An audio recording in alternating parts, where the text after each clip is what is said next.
और सभी महिलाएं जो है पुतना को देख करके जवाब बोली साक्षात लक्ष्मी देवी आई है हमारे कन्हैया की जो गोपाल की जो है आशीर्वाद देने। बिल्कुल वहां पर गोविंद भी विचार करने लगे। सर्वंत जी भगवान बोले इसको भी तो उद्धार करना है। मैंने कहा था ना बलि महाराज की कन्या कौन? रत्नावली। आपने याद रखा रत्नावली। तो बलि महाराज जब दान दे रहे थे संग भगवान वामन देव जब प्रकट हुए तो भगवान वामन देव के रूप देख करके वही मोहित हो गए और मनी मन वो विचार करने लगी कि यदि मेरे पुत्र होते इसको तो मैं स्तनपान करा। तो भगवान बोले मस्तु।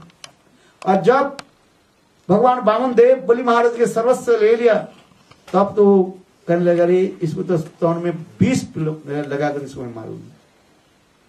उस समय भगवान भी मन मन कहा दिया मैं तो भगवान तुम मार नहीं सकते, ठीक है तुम्हारे स्तन में जरूर मैं मुख लगाऊंगा। इसलिए वही बातों की रक्षा करने के लिए स्वयं भगवान जोग माया के द्वारा पुतना के भी ब्रज में आकर्षित करके लाई और देखते देखते सबके सामने मातृचित्त भाव प्रकट करने लगी। आहो ये बालक कितना सुंदर, इसको मैं स्तन पान कराऊं। लाड़ प्यार आदि करने लगे। करते करते बस उसके उठाया और उठा करके अपने स्थान के अग्रभाग उसके मुख में प्रवेश किया। यार भगवान ने क्या की बस इतनी कोमल होंठ जो है और उसमें स्तन में लगाया और लगाने उसके प्राण वायु के खींचने। उनके शरीर में इतना दर्द होने लगे। पुतना अपने स्वरूप में आ गए। पहले जो सुंदर लक्ष्मी स्वरूप बनाया था देखने में लक्ष्मी जैसी, और अपने कुरूपा जो पुतना जो शरीर प्रकट करके उसको छुड़ाने के लिए प्रयास की। पुतना के बाहु में भुजा में 10,000 हाथी के बल था, तब भी 6 दिन बालक के जो है अपने स्थान से छुड़ा नहीं पाया। और विचार करने में इसके मैं लेकर के जाऊं कंस के पास और कंस आदि समस्त बलवान असुर आदि सब मुझे स्थान से छुड़ाएंगे। ऐसे विचार करके पुतना ने क्या कि अपने जोगबल से जो है आकाश मार्ग में उड़ करके लेकर चल गए। सारे ब्रजवासी लोग देखने लगे इतना आंधी तूफान नाजिनी कहां से आ गए। सब नंद महाराज के घर के वो दौड़ने लगे। देखा तो आकाश मार्ग से पुतना उड़ करके जा रहे और गोपाल उनके वक्षस्थल पर है। और चलते चलते भगवान की इच्छा से वो पुतना की विशाल शरीर कंस के एक विशाल बगीचा में जाकर के गिरी और बगीचे के बिल्कुल समाप्त कर दिया है। और भगवान तो उनकी प्राण वायु के खींच लिया और उनके दिव्य शरीर को जो मानो प्रकट कर दिया। उनके जो आत्म शरीर है और प्रकट करा करके उनको गोलोक में मां जसोदा की धाई के रूप में भेज दिया। जो साधन भजन के द्वारा जो मुक्ति भी नहीं होते हैं, भगवान मुक्ति के ऊपर सर्वोच्च जो स्थान गोलोक में मां जसोदा की परिचारिका के रूप में वहां पर गए। इसलिए तो सुखदेव को संहिता भागवत में कर कालपुटम जिघांग सपस्सादि देवे धात्रुचितांग कम दयालु शरण। बकासुर की बहन पुतना केवल मातृसुलभ वेश बनाया, ढंगी कहते ढंगी ढंग बनाया और उसी से भगवान को क्या कर दिया। कहा सर्वोच्च स्थान है जो ज्ञान तपस्या आदि वेद पाठ आदि के द्वारा जो वस्तु प्राप्ति नहीं हो सकते हैं और उसी स्थान को दे दिया। 1000 साल भजन करने पर भी अनेकों व्रत तप होम श्रद्धाय वेद अध्ययन आदि पूजा पाठ आदि करने के जो फल प्राप्ति नहीं होती है और पुतना के क्या अनायास रूप में वैकुंठ के ऊपर गति, अयोध्या द्वारका के ऊपर मथुरा और मथुरा के ऊपर गोलोक है, वहीं पर पहुंचा। गोलोक के बाद ही वैकुंठ धाम, वैकुंठ गोलोक के बाद ही वृंदावन धाम कहा जाता है।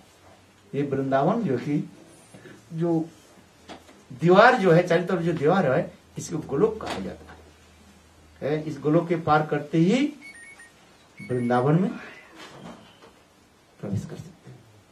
ऐसा ये कौन स्थान नहीं, कितना सर्वोच्च स्थान में है। इसलिए भागवत में कहते ऐसे कोई व्यक्ति है जो भगवान की शरण नहीं लेता। ऐसे दयालु संसार में कंगवा दयालु शरणम ब्रजेमो, ब्रज में ऐसे कौन दयालु है, और उनके कौन शरण लेना नहीं चाहते। लोग इधर उधर भटकते रहते हैं, कहां कहां भटकते रहते हैं।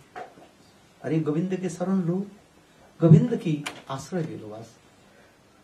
एक बार जीव हाथ जोड़ करके बोले गोविंद मैं तुम्हारा हूं, तो गोविंद उसके शरण में ले लेते हैं। भगवान भी खाते बात, मेरे शरण में आ जाओ, मद भक्तु मद जाजी मांग नमस्कार। अरे क्या करोगे तुम भजन, मद भक्तु मेरा भक्त बनो। भक्त माने भक्ति करने से तो भक्त हो, इतने कहां कर पाए, तो करनी पाओगे, ठीक है कंसेशन देते जा रहे हैं। मद भक्तु मद जाजी, मेरा पूजा करो। बोले हमारे पूजा करने के समय कहाँ है, बच्चा के स्कूल छोड़ना है, ऑफिस जाना है, और ये काम करना है, वो काम के पूजा करने के टाइम नहीं। भगवान कहते अच्छी की बात है, कोई बात नहीं, मद भक्तु मद जाजी। अरे इतना ही करो, मांग नमस्कुरु। क्या करोगे, सुबह उठ करके नहा धोआ करके भगवान कहते हैं मुझे प्रणाम करके जा बेटा, बोले इससे ही मैं प्रसन्न हो जाता हूँ। पूजा करने के तुम्हारे टाइम नहीं है, टाइम है, टाइम नहीं है। मद भक्तु मद जाजी मांग नमस्कार।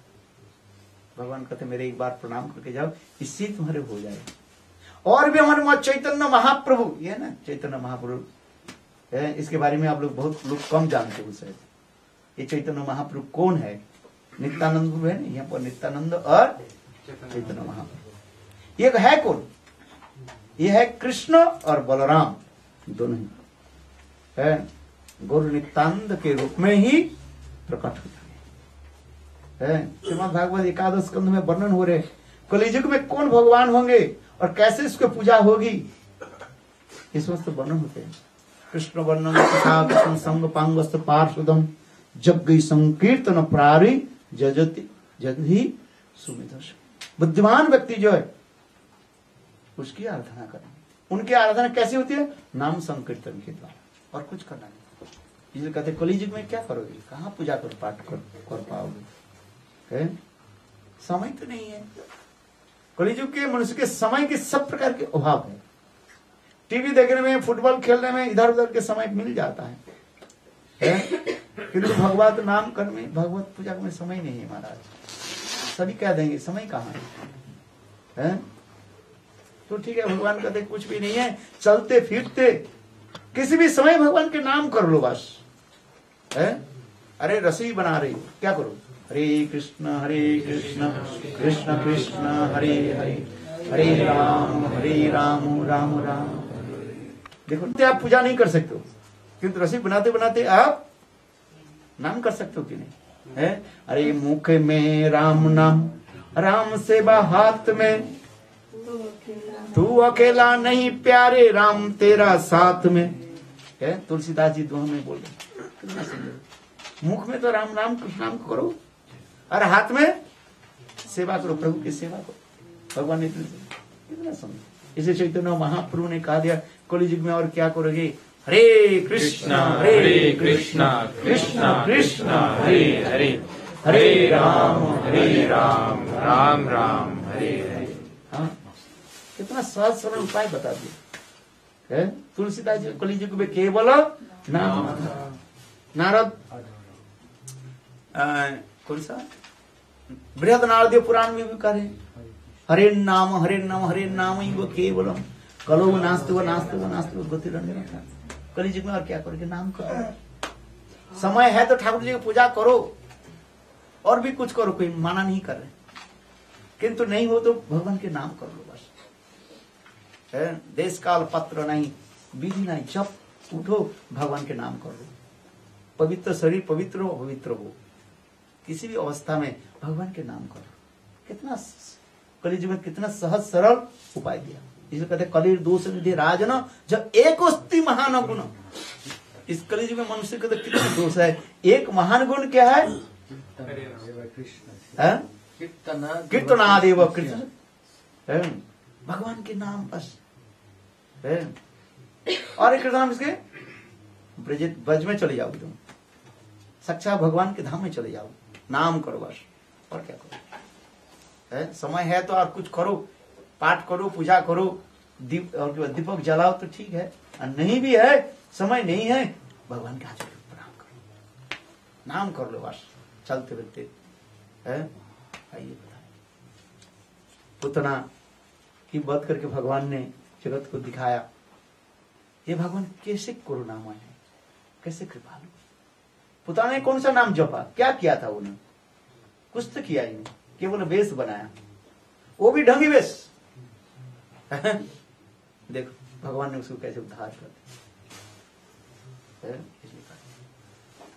जो पुतनावध लीला के द्वारा भगवान क्या दिखा रहे हैं? क्या जीव के हृदय में जो है अपवित्रता, जो उसको ध्वंस कर रहा। पुतना, पुत माने पवित्र, न माने ना, जो पवित्र नहीं, अपवित्र था।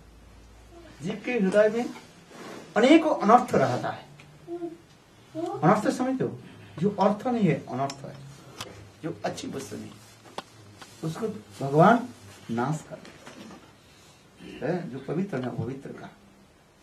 विशेष करके जीव के हृदय में दो जो अनर्थ विराजमान है, वो क्या है? क्या बोला था उसको?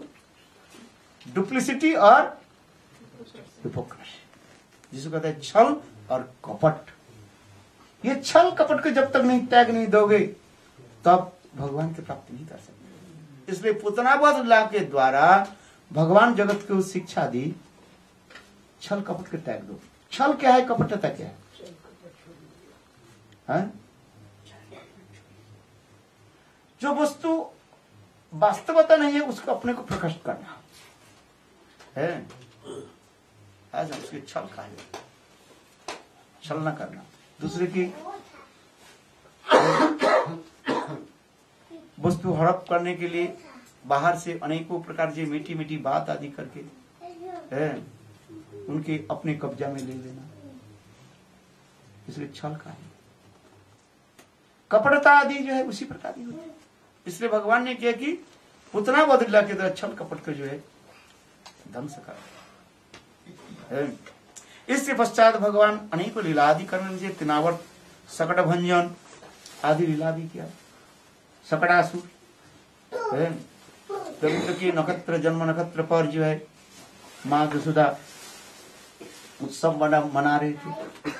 और बालक के एक गाड़ा है ना, गाड़ा जानते हो?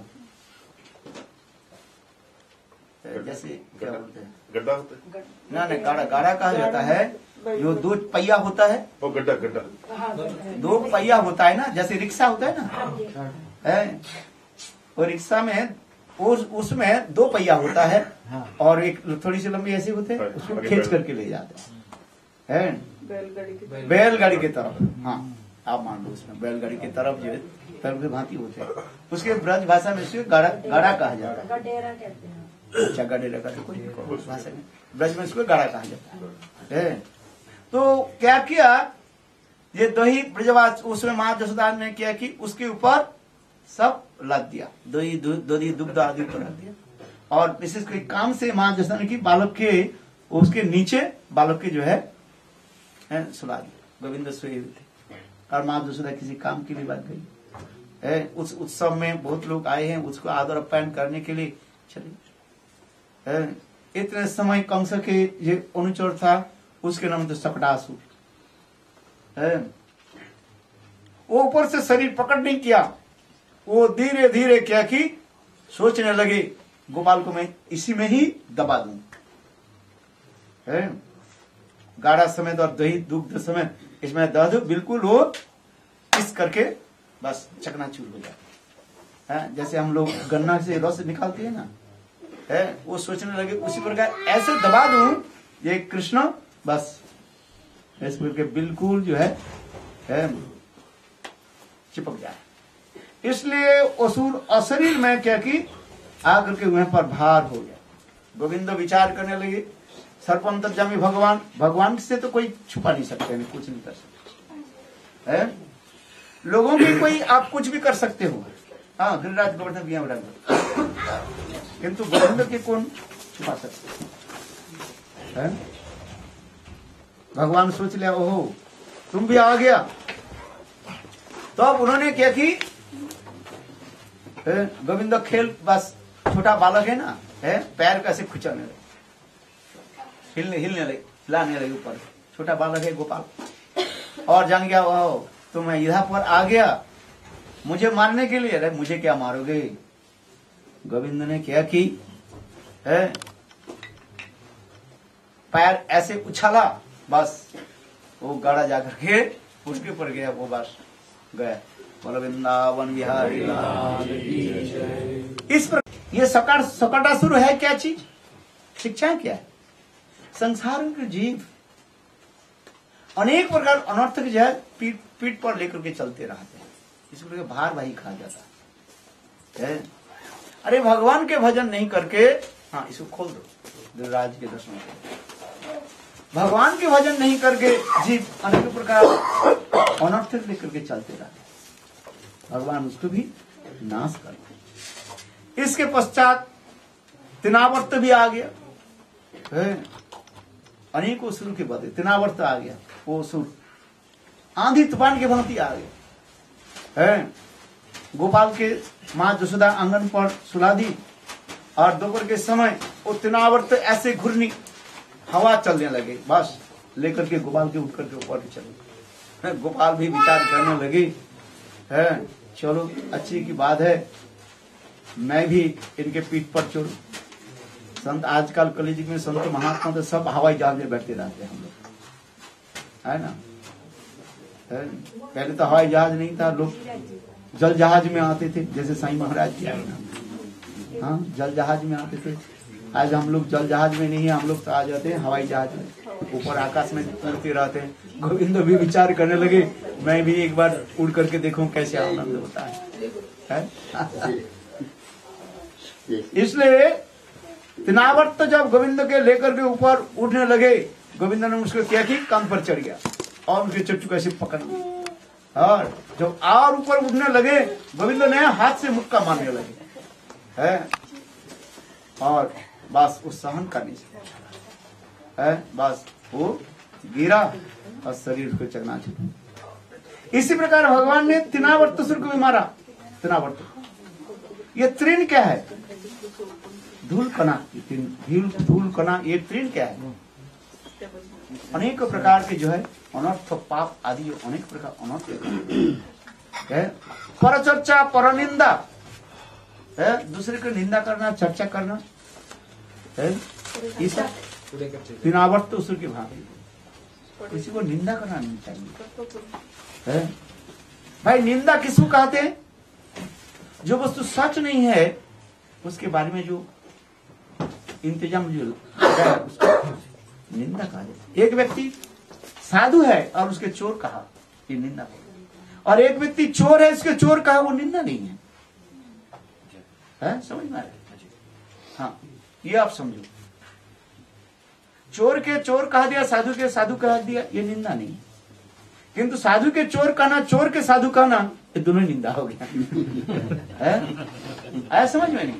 हाँ, लोग समझ नहीं पाते निंदा क्यों कर, अरे निंदा नहीं है, तुमने चोर के चोर कहा कि निंदा कहां हो गया। एक व्यक्ति ने चोरी की है, उसके चोर कहते निंदा कैसे। और एक व्यक्ति चोर नहीं था, उसके ऐसे ऊपर में लगा दिया तो उसकी निंदा हो गया। तथापि शास्त्र में कहते हैं हमें किसी की निंदा वर्णन करना नहीं है, न निंदती न प्रशंसती।